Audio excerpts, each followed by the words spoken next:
All right, good afternoon, everyone. Thanks so much for being here.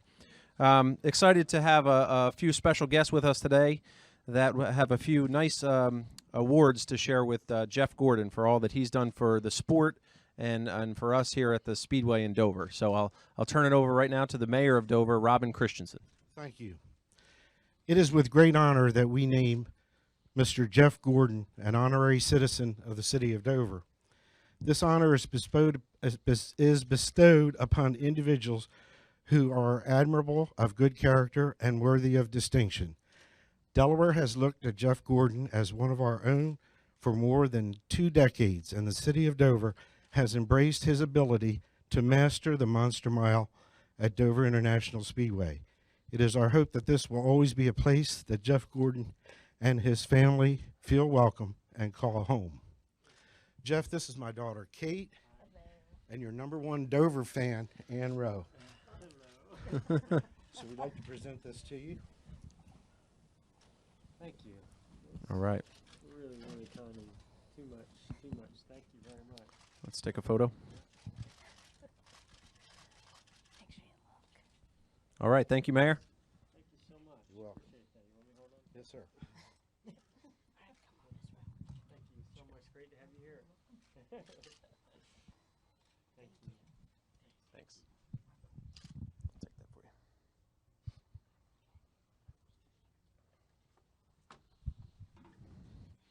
All right. Representative Carson.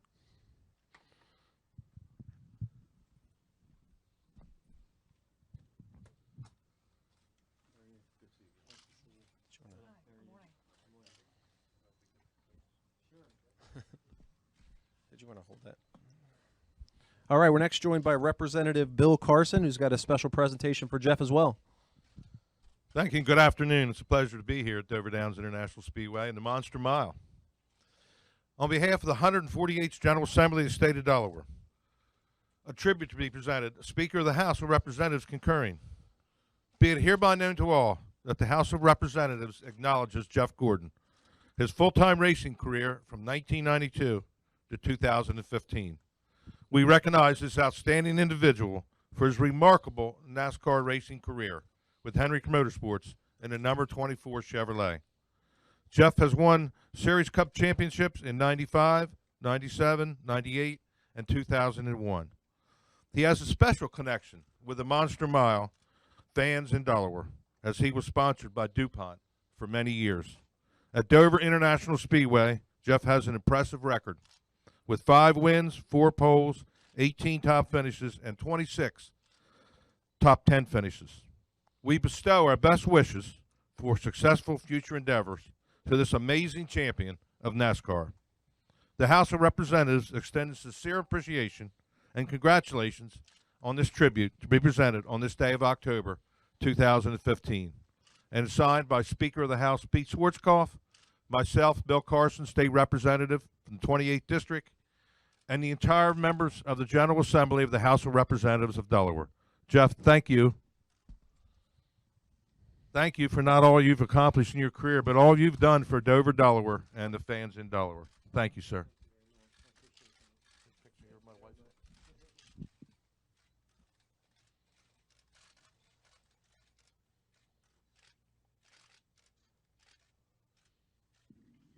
All right, thank you, Representative Carson.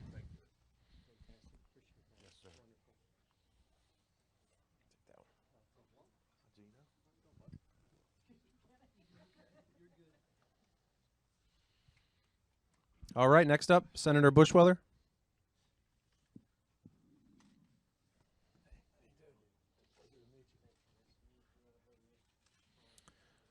We're now joined up front by Senator Brian Bushweller with a special presentation for Jeff. Jeff, this is a special honor for me and my wife Rocky, who's with me also, and my friend Lori James. And Lori James, by the way, will be in competition for the #1 NASCAR fan and the #1 Jeff Gordon fan here in Dover. She made me say that, as a matter of fact. I have a tribute from the Senate also, and I just want to say that I think most people here, and I'm sure you know too, NASCAR is a very, very popular sport here in the state of Delaware. NASCAR is also a very, very important sport here in the state of Delaware, and we know how important you have been to making NASCAR an important state across the whole United States of America, and we appreciate it very much. The Senate would like to present you with a tribute, and it says in part that the Senate of the 148th General Assembly pays tribute to famed NASCAR champion Jeff Gordon, number 24, for his many contributions over more than 20 years to the sport of stock car racing, the NASCAR Sprint Cup Series, and Dover International Speedway. The Senate honors Jeff Gordon for his many contributions to the sport of stock car racing, and in particular for his participation in NASCAR Cup Series races at Dover International Speedway, where he has won 5 victories over the years. The winner of 92 victories and 4 NASCAR Sprint Cup Series championships, Jeff Gordon is one of the best-known racers of his time. Widely known for the number 24 on his multicolored stock car, he has endeared himself to thousands of Delaware racing fans. Jeff has announced that 2015 will be his last full-time season in the NASCAR Sprint Cup Series. The Senate thanks him for all that he has done for NASCAR, for Dover, and for Delaware, and extends warmest best wishes to Jeff and his family for happiness and health in the years to come. May he return to the first state often. The Senate directs this tribute be presented to Jeff Gordon on the second day of October 2015 as he is honored at Dover International Speedway. It's signed by the President Pro Tem of the State Senate, Patty Blevins, by the Secretary of the Senate, Bernard Brady, and myself. Thank you for everything you've done, and congratulations to you. Thank you so much. I appreciate that. Wonderful. Fantastic. Excellent. All right. Get a little tighter.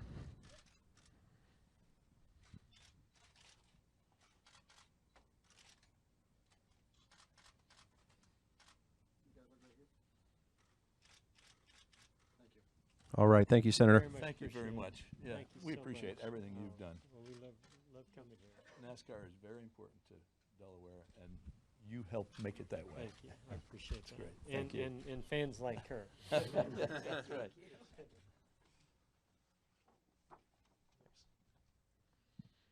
All right. For one last presentation, the chairman of Dover International Speedway, Dennis McGlynn.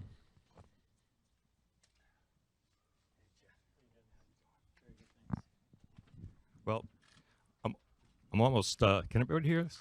I'm almost 70, so I got to use notes. I can't remember all the things that I used to say off the top of my head. But what struck me when I heard we were going to do this is that it seems like yesterday to me that you were racing for Bill Davis down in what was called the Busch Series back then.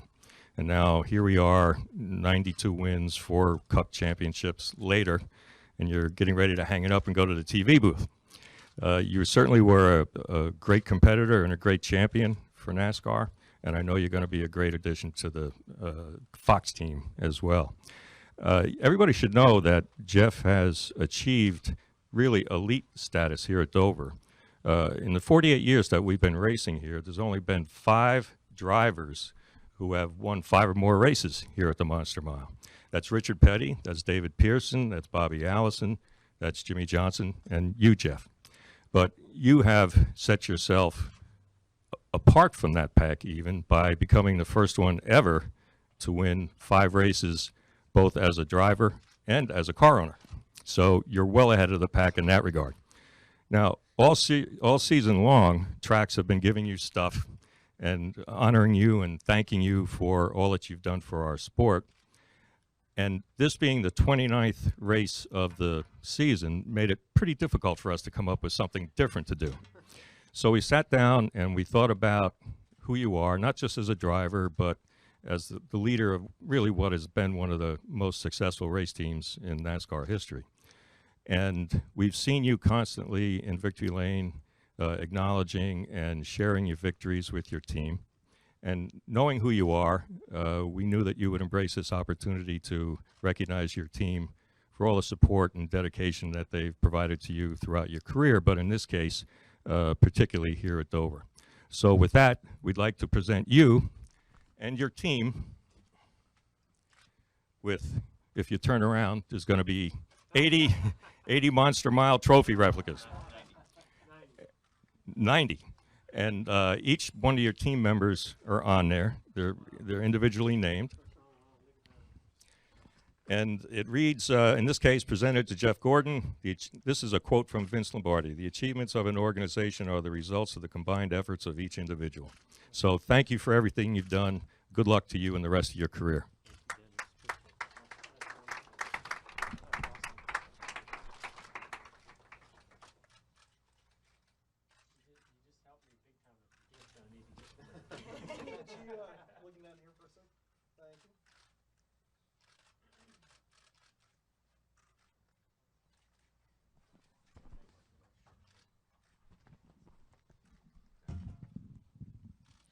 All right, with that, we'll turn it over to Matt Humphrey. Matt, you can fight your way through the crowd. We also have a table coming.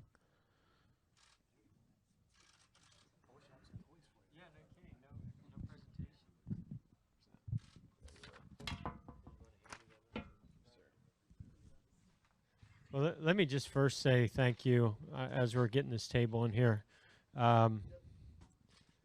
Thanks to everyone.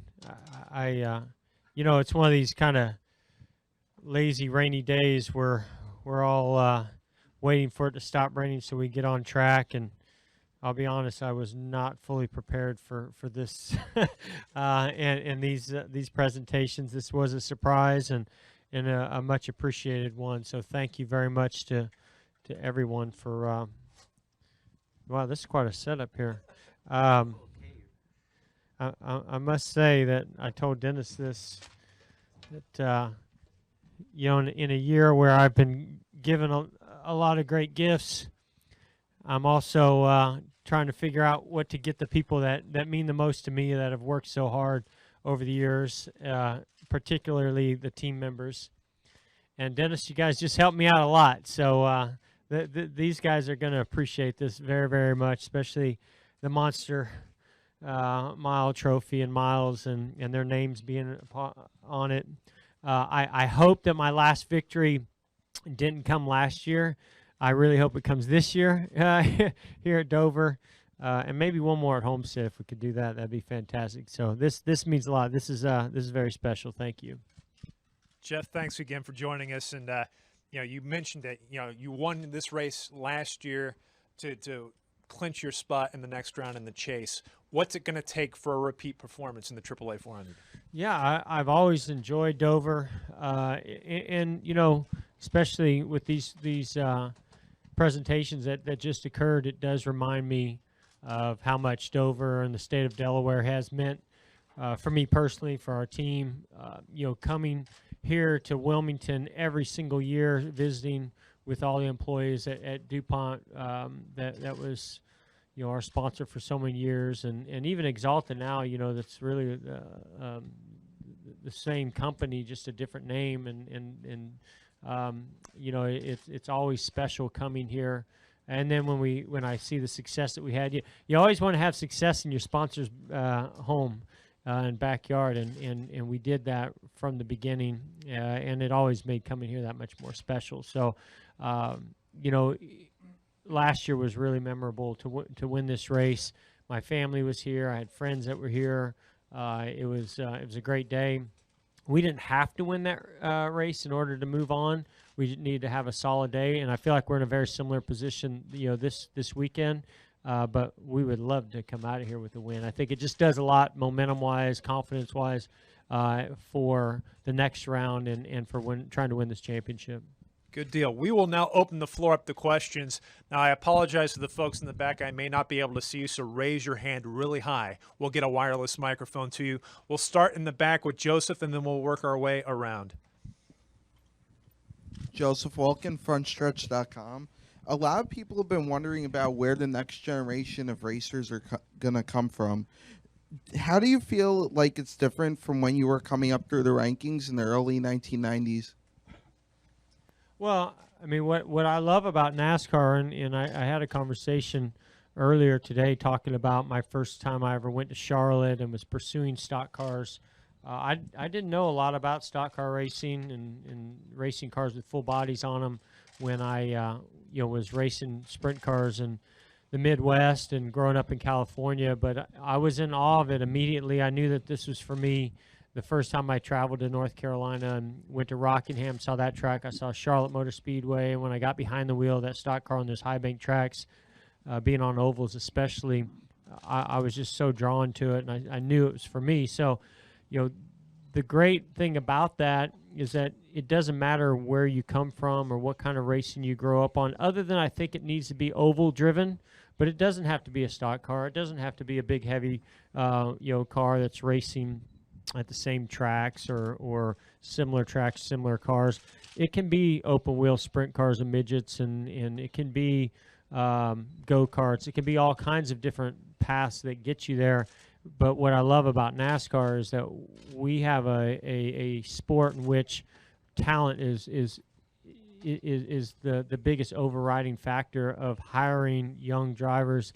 The car owners, the sponsors, the teams, they embrace wanting to bring individuals, give them a chance, taking a chance on them, and because they believe they have the talent to go win races and championships, and create the funding that it takes to go racing based on that. And we've got proof of that with a guy like Kyle Larson, with an up and coming guy like Chase Elliott, and I that's exciting. That's what drew me to it, and I think that's what's going to continue to help this sport thrive in the future. Additional questions for Jeff Gordon? Please raise your hand. We'll get a microphone to you. We'll go back to Bill, and then up to Kenny. Bill Fleischman, Philly Daily News. Jeff, you said before the second Pocono race that the fact that this is your final season hadn't really sunk in yet because you're so focused on current racing. Now that you're in the home stretch, and another presentation like this, has it more meaningful to you? You realize how close you are to the end of the career? We're winding down, that's for sure. I still believe it's going to be Homestead, when it hits me. I'm pretty good at, and I think this has definitely been a plus for me as a driver over the years is to put a lot of those feelings and emotions and thoughts on the side and just go focus on doing my job. And when I get in the car, I'm not thinking about anything else other than that. When I get to the track, it's pretty much the same way. And right now we are in the thick of this championship. We're proud that we made it into the chase. We're proud of the position that we're in this first round, and we've got work to do this weekend to make sure we go on to the second round, and then it starts all over again. So it's still, the focus is very competitive driven, and that's where most of my thoughts and emotions are right now. But Homestead, it's going to be, no matter what's happening there, whether we're going for a championship or not, it's going to be hard to hold that back, especially when that checkered flag waves. We're going to go to Kenny Bruce and then the Steve Richards. Kenny Bruce, NASCAR.com. Jeff, NASCAR's announcement that the restart zones have been changed, I wondered your opinion on that. Was that the right move? How do you see it impacting restarts going forward? I absolutely love it. I think it's a great move. I've been asking for this for a while. I think we just kind of went too extreme. It used to be a mark on the wall, and it was in the vicinity of this mark in this area, but that really the way the rules are written, you could kind of go all the way to the start finish line. Some people pushed the limits on that, forced NASCAR to make this box that we currently have, but the box was always too small, and it just makes the whole front row very vulnerable, and not just the second place car, but the leader as well. And it's needed to be bigger. My only question is did they go big enough? And I think the bigger the track, the bigger we're going to need to make it.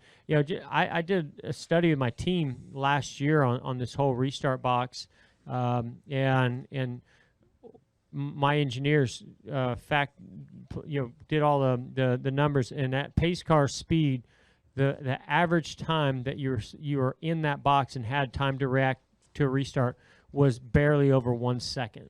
So it may look like it's fairly big out there. It is not, and when you have 1 second to react in that area, everyone can just anticipate what's going on with the people in the front row. There's no question, there's no doubt, there's no anything other than, okay, I know they're getting ready to go, and I'm gonna roll with just 1 mile per hour more speed and gain an advantage over them. And so I like that they're gonna put it back into the leader's hands a little bit. Doesn't mean that still things aren't gonna go on, but I think it's gonna be better for NASCAR, better for the front row, and better for the whole field. Okay, we're going to go to Steve, and then up front here to Tim, and then back to Zach, and then over to Dustin. Yeah, Steve Richards with PRN. Jeff, you've been in situations like Harvick this weekend where you've had to win or you've had to finish maybe top 3. How difficult is that going to be for Kevin this weekend, considering Dover is a place where things can happen so very quickly? Yeah, but you could also look at his performance, not just recently, all year long. This race earlier this year, I think he was the dominant car. So, that is a lot of pressure. But I think if there's any team capable of coming through in a must-need situation, it's that team. They're going to have 42 others out there trying to prevent them from winning this race. That's certainly going to be a challenge for them. But I think. You have to understand that everyone in this chase knows that they're the biggest threat for the championship. If they get eliminated, it takes the biggest threat out of it. So Kevin and that team's going to be working hard, and all the other teams are going to be working hard to win this race and potentially eliminate one of the biggest threats. Jeff, I was with you at Dogfish Head a few months ago when you went to the brewery there. Everywhere you go, you have a lot of fans. What do you say to all these people that are out there right now in the campgrounds, soaking wet? They came to see you. They want to see you race this weekend. Just praying for the good weather with them. Yeah, that's what makes our sport and our fans amazing. And I met with about 15 or 20 of my biggest fans earlier this morning, and this doesn't stop them. It doesn't slow them down. I know they'd love to be in the grandstands watching cars go around the racetrack, but it's what's made this sport so great and so successful is the loyal, avid fans that we have that are willing to figure out how to enjoy themselves even when the rain doesn't want to stop, and know that Sunday's looking pretty good right now, and then we got an excellent chance of getting this full race in and having a great Dover race. I don't know what that's going to mean for practice, today and tomorrow, or certainly not today, but what's going to happen tomorrow. But I know that they're going to be anxious to get that green flag like we are on Sunday. Go back to Zach. Zach Catanzarelli, front stretch. What are your feelings towards Tony Stewart, and what advice are you going to give him when it comes to going through your last year? Yeah, man, that's a tough one. I'm torn on that one because I love Tony. I love seeing him out there. I'm not only a competitor that has had the opportunity to race against one of the all-time best drivers I think I've ever driven against or watched, but I as a fan, I just love seeing him out there on the track. He always keeps it interesting and exciting, and this talent, you just never know when Tony's going to come out of nowhere and win the race. You can't ever count him out. You never know when he's just going to go on a roll and win the championship when you least expect it. That's just the kind of competitor that he is, and he's a great personality as well. So, my advice to him is just enjoy every moment because it goes by really fast. Have fun with it, celebrate it. I think that's the thing is, just like myself, he has a career worthy of being celebrated. He's going to get a lot of accolades and support from the fans and the tracks and the media and everything else because of what he's done over the years. But enjoy it because it's been a heck of a ride, and he deserves it. Go next to Dustin. Dustin Long, NBC Sports. Jeff, got Talladega coming up in the near future. Last time at a plate Let's track. see why you got to ruin my day and make me think about Talladega. That's what I'm here for. I'm What's the Grinch. race right before Talladega? Is Talladega the first one in that round? No, it's the elimination race. Yeah, I just want to think about the other two so I can try to win at those tracks. But obviously, the last plate race, Daytona, was the last lap incident, the incident on the green-white checker where Dylan got into the fence. A couple of years earlier, there was the Kyle Larson incident that it was a green-white checker situation, got into the fence. NASCAR's talked a while back about having a procedural change potentially with the race procedure. As you look, as we get closer to Talladega, would you be would you be voicing any type of opinion on limiting the number of green-white checkers at a plate race, or something else that could potentially avoid that type of situation? Yeah, I mean, I'm open to it. You know, Talladega with the start-finish line not being in the tri-oval, there's some advantages to that as well. It's a wider racetrack. You've got a lot more room to race on when you have some of those big runs coming to the finish line. But the same thing's going to hold true. You know, that style of racing and the aggressiveness that you have to have in the closing laps, especially when there's a late caution. You know, you don't have any choices other than hold it wide open and hold on tight, and that's what makes it so exciting if you're watching. It's what makes it intense from inside the car, and I'm not so sure there's much procedural stuff that can change or fix that. But you know, we've had meetings. You know, we had that meeting last week in New Hampshire. We've had, you know, council meetings, and then in between that, give your opinion. And certainly, yes, I've given my thoughts and my opinions. And you know, as a group, it seems like we're all collaborating more than we ever have, and that is one of the topics.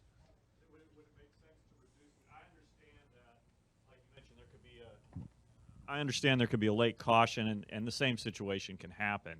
Does it make sense to reduce the number of potential green-white checkers? I certainly don't think we need multiple green-white checkers at a restrictor plate track. Yes, I think that makes sense. Any additional questions for Jeff? Well, Jeff, thanks again for coming in. And thank you. Congratulations again. Oh, yeah, this is amazing. I don't know how we're going to get all these home, but thank you very much.